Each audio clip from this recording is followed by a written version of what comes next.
Hello and welcome to my podcast. Do me a favor, subscribe to the John Keim Report wherever you get your podcasts. If you're watching on YouTube, hit that like button, hit that subscribe button. You can find us there as part of Ampire Media, Ampire. Always much appreciated when you tune in. Don't forget you can read my work on ESPN.com. I have a story up now about the Commanders defense, trying to answer one question. Have they done enough? I know there's a huge focus on will they get a defensive end? And certainly there's still a possibility of adding another pass rusher. I will say they've improved in some other ways on paper.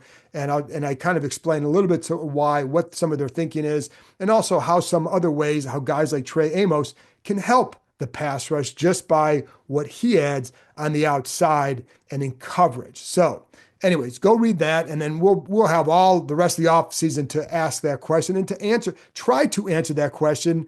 And then we'll finally see it in September. And then we'll all forget these conversations. Anyway, but that's up on ESPN.com. In a minute, I'll be joined by James Crepea from the Oregonian. He covered Josh Conerly when he played at Oregon. I will say James was terrific, provided really, really good insight. I love having reporters on for that reason. They can provide insight, and it's there. Obviously, the objectivity is there. But I do like having coaches on too. And I talked to Brent Pry about Jalen Lane, the Virginia Tech head coach, because they also provide they provide a perspective on these guys. Nobody knows them better, right? So when they can talk about various aspects, not, obviously they all think they're going to be good, but I'm more curious about like how they work, et cetera, et cetera, et cetera. So anyways, but I do like having both getting multiple viewpoints on. And James, I thought, was terrific talking about Josh Conerly. So you can stay tuned for that in a minute. Before I get to that point, just a couple things. One, rookie minicamp begins on Friday. Media will be out there on Friday. It's the only day we're allowed to watch. I will be there, and I'll file a report. I have something up on just for first impressions.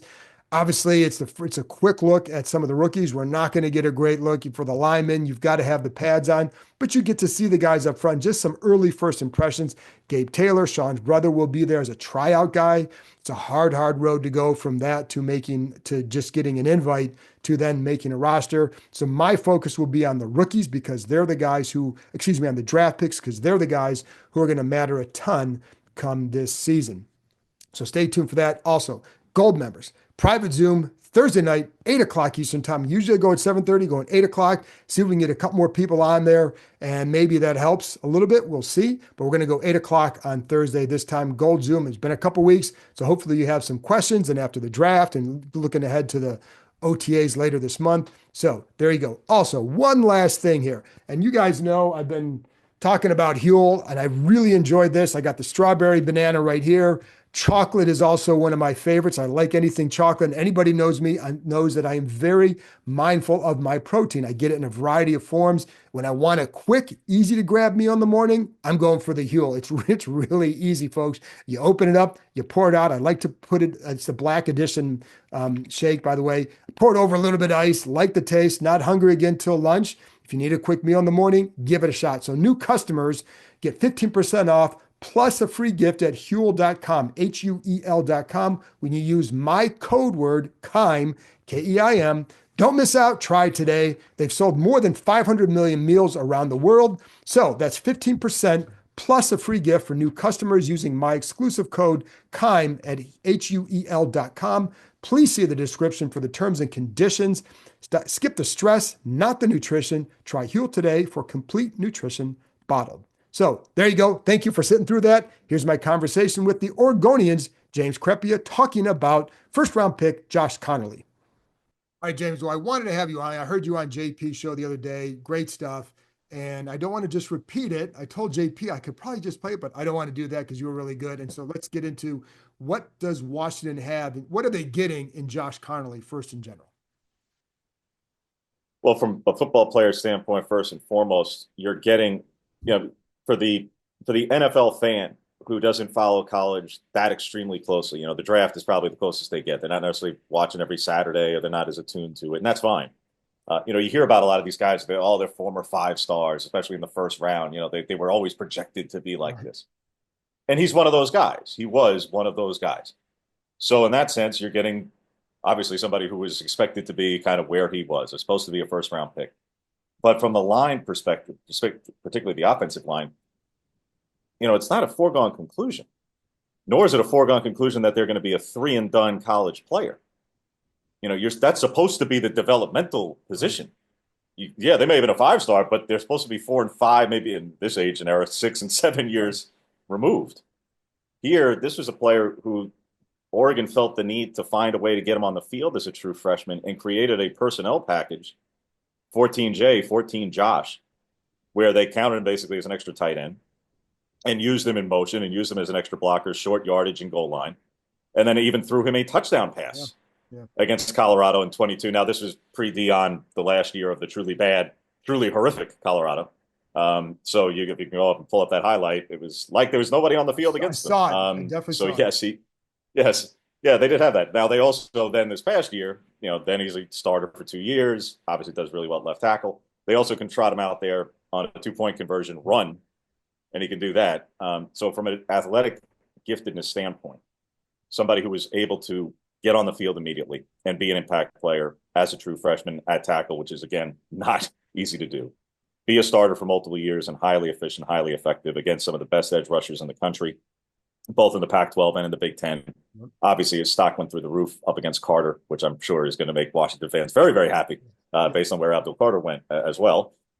So add those all together. And then when you hear about from coaches and teammates, but especially coaches last season, you hear this from centers, John. Obviously, you know this. Oh, an offensive lineman's cerebral. Right. Well, center's got to make the mic calls and all the adjustments. All that makes sense, certainly. But how many edge guys do you necessarily hear that from? No. Necessarily. And you're hearing this from, about a 21-year-old third-year college player. And you're hearing from an offensive coordinator who says, athletically speaking, and in terms of game IQ, he could probably play any position on the field. Those aren't things that you always hear about from offensive linemen. And that's what you're getting at Conerly. Like I say, all of the physical prowess, yes, and all the highlights that you can see. But what makes him so athletically gifted is all the things that he can do. And then you add in the mental part, which he's, by his own admission, taken a huge stride the last year and a half. And that's still just scratching the surface. We're still talking about a 21-year-old, young man who, what this could look like 3 and 4 years from now could be something really special. So with that being cerebral, is he just naturally, what extra stuff does he put into the game to get that? Because you can be smart, but if you're not studying it, is it going to matter? So what is it? Is it a matter of extra film study? Why do you feel like maybe they talk about him that way? That's it. It's for as much time as all these guys spend in the film room, it's film, and it's wanting to understand not just what his job is, of course, start there. That's a given. But also let's call it what it is. Whether you're the left tackle for Bo Nix or you're the left tackle for Dylan Gabriel and it's not the blind side, more often than not, you're on an island against that other guy. Like, we understand. Yeah, I know somebody can cross your face and they can go in the B gap. And I thank you. I understand. But ultimately, if it's 3rd and 7+, we know what the bookends are doing. All right. Like, we get it. How much do you really have to know if you're a right or left tackle, particularly in college football? How much do you really think they're breaking down what the safety rotation looks like and means? Right. Now, again, maybe the center and the quarterback need to know that, and that's all fine. But do you really think an 18 or 19-year-old necessarily, unless they've been in an unbelievable powerhouse program, high school, college, whatever, is that really there? They don't have all the time for the coaching and all that stuff. Connolly, what you hear about is, yeah, they all do film study, but he wants to know all these other things. He wants to know the next level things. This isn't football 101, and at the highest level in college football, ain't 101 anyway. Right. But we're past grad school now in those terms. Like the game IQ, he wants to know not just what he has to do and the things he has to pay attention to and his keys. He wants to know every part of it. And that's why Will Stein, the offensive coordinator, says he believes he could play any position on the offense because he knows what everybody's doing. He wants to know and does know what everyone on offense is doing and knows of the keys across the defense. That's where I say the term cerebral gets thrown around with him because, and now again, a lot of these guys played 2 ways growing up. Connolly played running back way back in the day. He played linebacker way back in the day. He's been a lineman for a hot minute now. It's not like he's totally raw or green. He's not, but yeah, he had experience. Really, really young football player. playing a little bit of both ways. But yeah, he wants to know and understand, like I say, what everybody on the offense is doing. Along with that, it's funny when you watch him against, because it wasn't just Abdul Carter. I mean, Ohio State has bookends, right? They had Hmm. Josiah Stewart at Michigan. Like you're going to face some high end guys who were drafted in the top 3 rounds of this draft. What what stood out in those matchups to you? What stood out to me in a lot of those, and if you go back to and Connolly when he was asked several times in the pre-draft process, I believe going back to the Senior Bowl, Combine, et cetera, people asking him, who was the best, opposing guy you've gone up against, and he was frank and saying it was Braylon Trice the year before Oh, against Washington. yeah. And in that game, now they played twice in that series, obviously in the 23 season.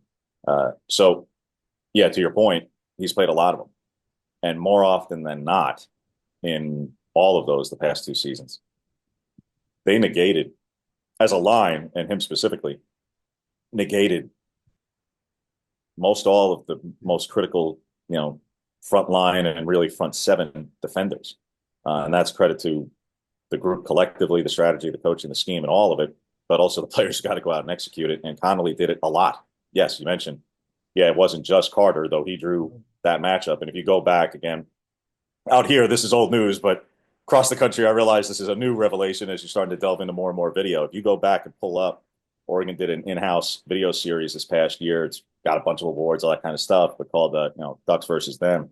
Right. And if you pull up the series, the video for clip from following the Big Ten championship game, and they go back for the week prior and show you what the meeting room was.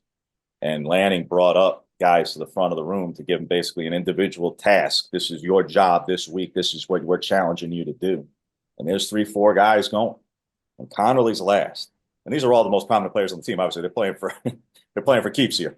And everybody knows in the room, obviously, who he's playing against. And they got to read it in front of the room of their teammates. And Dan Lanning challenges Josh Conerly to make Abdul Carter question why he chose to play football. Now we have the benefit of they won the game and they didn't allow, Right. but but they put it out there. And, he did his job that day, ultimately. So that what stands out is like, yeah, he knew what his job was and he knew what his task was, and was to go up against those other guys who are also going to get paid millions of dollars to hit the quarterback. And he, more often than not, negated those guys. And it wasn't just in pass pro. We talk about getting guys out in motion, the athleticism required to do that. They do a lot of guard, tackle, pull, and counter stuff here at Oregon and have for some time. And he would be one of those guys, not the only one, but he was quite good when you get that big fella out in space, whether it's a screen on the perimeter or it's setting up, like I say, a counter run. He can knock some people around at the second and third level of the defense and really open up lanes. And he did it for Bucky Irving and he did it for Jordan James. And the guard tackle pull, I was going to ask you about that because the screens, the GT pull, like they do a lot of that here too. So seems like a pretty good fit for him. He's also very patient in protection too. But though that the ability to move in space, because it's not just about athleticism too, it's about understanding. I think that's where that cerebral play also helps as well. So moving to right tackle, which is I'm assuming that's where he'll end up because you got Laramie Tunsil on the left side. Tunsil, yeah. Yeah, and so you put him over there, and I'm assuming they would want to keep him at tackle. But how do you think that transition will go? And do you think you just like moving to tackle, or do you think guard would be? Because I know they others seem to think he could play guard, but it seems like he seems like watching him, he seems like a natural tackle. So starting first at moving to the right side part, and again, I'll tackle the elephant in the room first. The Senior Bowl. If everybody, the one clip. Right. Right. And I was there. Me and 100 other people put the video out when it happened. All right. So, and believe me, you can go and take a look at my replies of the Oregon fans who weren't happy. And it was like, what, you don't think national television didn't catch this? Like, yeah, this did happen. I'm sorry. Now, context. First rap of the day at right tackle. Right. Might have been legitimately one of the first reps of his life at right tackle. Okay. Right. Up against the FBS leader in sacks, who was a couple of years older than him in green, who was also obviously a really talented player. And oh yeah, by the way, what happened the next rep? That didn't go so viral. Did not go viral. It never does. So, yeah, that's amazing. No, that doesn't. Yeah, the next one he stonewalls, and as Connolly said at the time and at the combine, it's like, yeah, it happened. got knocked down. You can't stay down forever. And like, I guess some of y'all haven't like basically like I guess some of y'all haven't been to football practices before. If you think it's this is the first time I got knocked down on my ass, like, what are you kidding? Like, Yeah. yeah, guess what? Like, if we flip the video around, I guarantee you there's going to be all kinds of times that defensive linemen get pancaked. And now he didn't say that, but I'm saying like Yeah. you have to understand these are the things that go viral because they happen in an open practice or a Senior Bowl or whatever video gets out there. But what do you think? These things don't happen every day on a football field. Right. Like this is just part and parcel. So okay, yeah, that happened. He also stonewalls in the next one. Right. Moving to the right side, don't think it would be that massive a thing. He's more comfortable on the left by his own admission. He also doesn't have a lifetime of experience only playing one side. It could happen. Could he move to the right side? Absolutely. Do I think he's gifted enough for it? Absolutely. Will he have to work at it? Yeah, like anybody. To move to guard, that was actually something going back into the season because we didn't have all the, we didn't have all the measurements yet, quite Right. frankly. um, we don't have the benefit of a combine at the college Right. level to tell us all these things. So, yeah. So anyway, one of the questions, one of the thoughts was you go back to October before the regular season Ohio State matchup. One of the questions was one, where was he going to go and how high if he left? And I can tell you before the regular season Ohio State matchup, the thought was not first round from some very high level talent evaluators I was talking to at that time. Then it quickly changed, but be that as it may. Secondly, because you didn't know the measurement of the arms and arm length, there was a thought of if his arms were on the shorter side, may he, was the trajectory and the projection better at guard? Right. And until you got the measurements at the combine and the Senior Bowl to say like, no, it's all right. It's okay. Like, not extreme, but like, yeah, he's fine at the tackle. There's not a measurement issue there. I think to some people, there actually was a little bit of a surprise, quite frankly. Just because all we had heard before was like, it might be a little on the shorter side. Turns out, no, like, it's all right. So could he do it? Again, yes. Do I think he probably, again, I'm not a professional talent evaluator, but for the many tackles that I have seen at this level who eventually reached the league, yeah, I think he could certainly project and do very, very well there. If he had to play guard in a pinch, could he do it? I have very little doubt that he could do that, but it is just obviously, we know, a different kind of footwork. He's just been more on the edge with more space to operate in compared to being in the phone booth of being a guard. I don't doubt he could do it, but I think the moving from tackle to guard will be harder for him than moving from left side of the line to right side of the line. His play strength, was that something that came up when you talked to evaluators about him? Just like, I think is there a thought that he has to get a little bit stronger? Most guys are going to, but was that something that you'd heard maybe as I say a knock, but maybe a reason why he lasted a little bit longer even? No, not entirely. And again, I admittedly, so some of the things by way of what I was talking to folks about leading up to it was more about the where and location and those sorts Yeah, of yeah, things, and yeah, yeah. about where in the round and For sure. less some of the most levels, admittedly. But again, we're still talking, like I said, John, 21 years old. Correct. Right. So that's a part of like, could they get stronger? Yeah, I mean, they all could. Yeah, Right. I mean, we could talk about this for everybody, regardless if we're talking about for linemen specifically. I mean, this is virtually every college player coming out kind of thing. I mean, literally. I mean, you'll go back years ago to Herbert comes out and the whole thing leading up to that draft. And again, I was one of them. I had to, but like, hey, this quarterback is really tall and not that thick.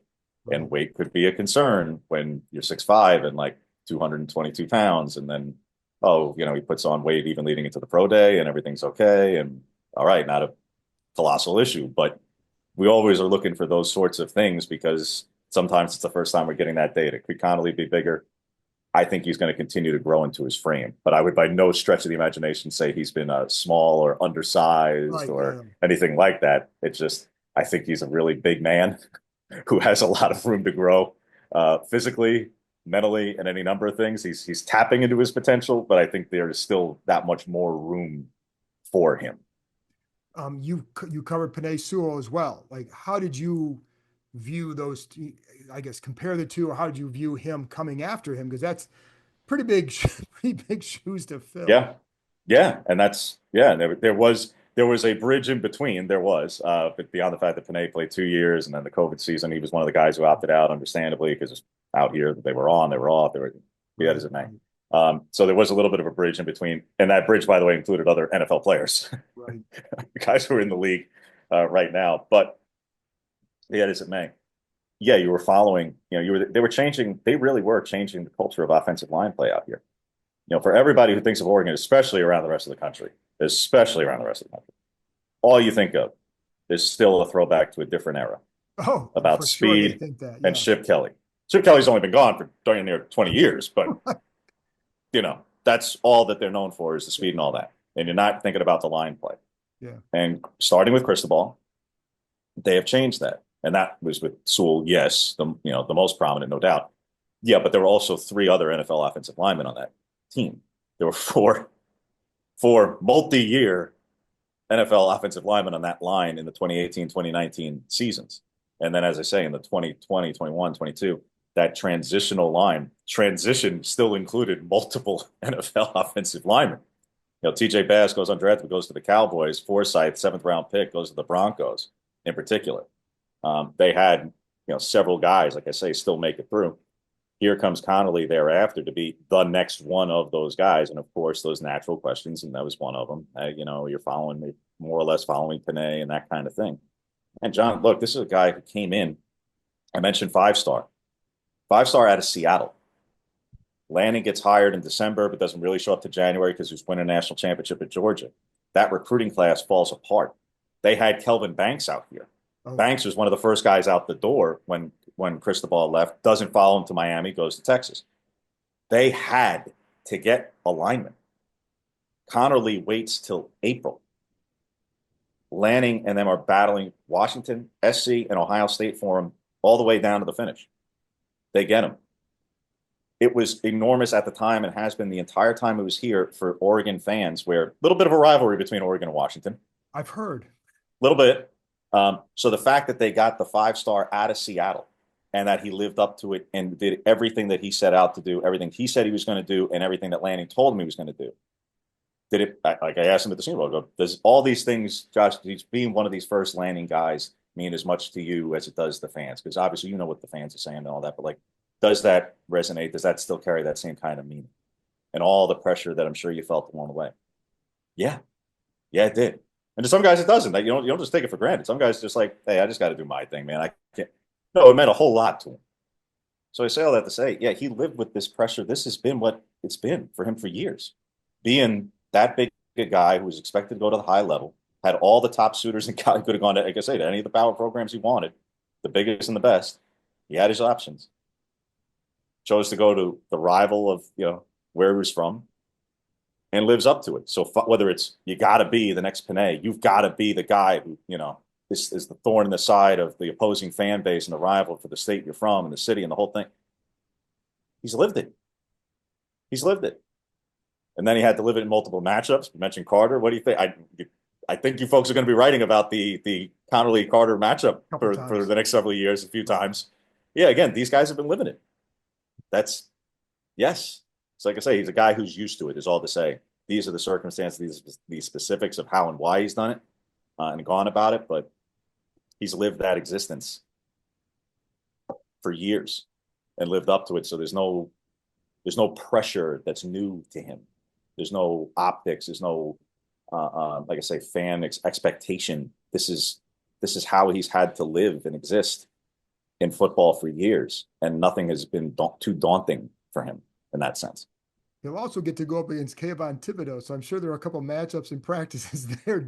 Did you ever get to watch? They didn't have a chance. They didn't have a chance because, like I say, Thibodeau left. It was Cristobal's last year, so it could have, would have, should have. Now, did they meet at times in off seasons where Thibodeau came back here? I think for one of the spring games or summer stuff and all that, and he's working with the D lineman and all that. Oh yeah, there's some back and forth. For some reason, I thought they may have crossed over the 1 year, but yeah. No, but they did have. Now again, they did have some solid linemen here. They did have the entire defensive line drafted this year, and Jordan Birch, also was awfully good.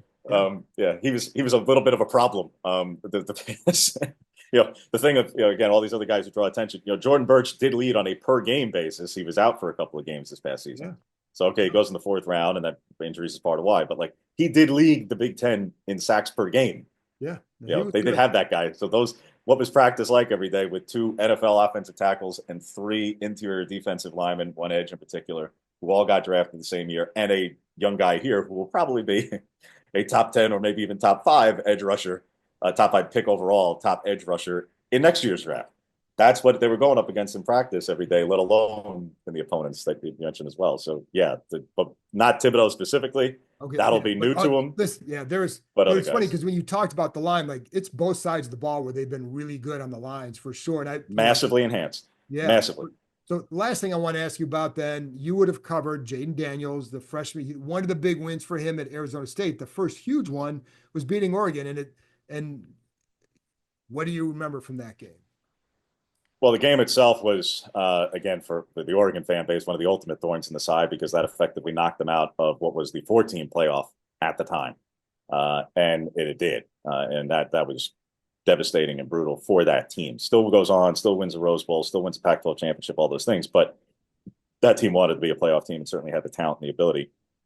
But they lose that one to Daniels and Arizona State, who, with the benefit of time now with this many years removed, can go back and look at those rosters and have a better sense of context of one, okay, ASU winning wasn't necessarily as enormous an upset as it was at the time, except for the fact that, hey, wait a minute, how did this ASU team not do better, quite frankly, than it did that season? Because that win was terrific for ASU, but how come the season wasn't better? Because, my goodness, they had an awful lot of talent between Daniels and Ayuk and Darby in particular on offense. Like, how come? Be that as it may, what stands out? Yeah, you knew that Daniels was obviously a really extremely gifted freshman quarterback that year.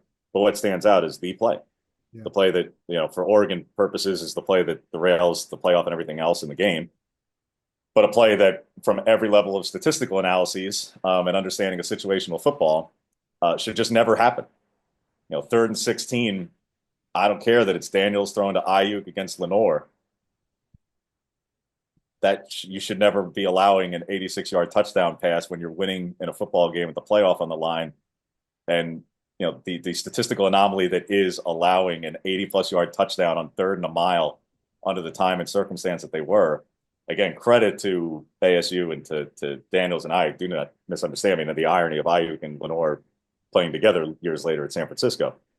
But if you draw that one up, if you run that play and go back in the time machine and run that play 100 more times, they're not converting an 86-yard touchdown. And again, like it's just not happening. And for one, and two, safety help is going to look different. The whole play is just going to unfurl differently because, again, from every level of situational understanding, yeah, there's no way that play should have ever occurred. And part of it is, you do have Jaden Daniels throwing to Brandon Ayuk, which helps. But Diablo Lenore was in coverage against him. It wasn't like they were going up against an undrafted corner out there.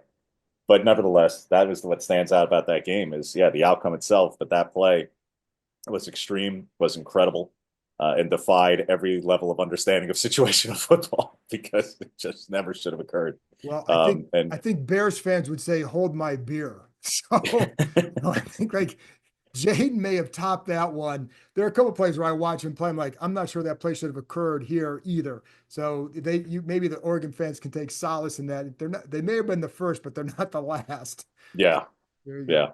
James, I appreciate your time. It's great insight. I kept you a little bit longer than I told you I would, but it was great insight. So thank you very much. Thanks, John.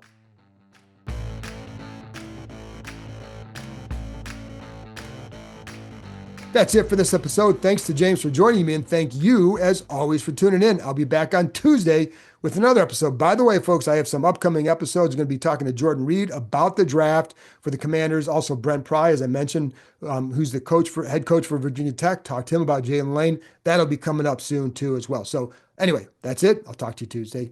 Thanks.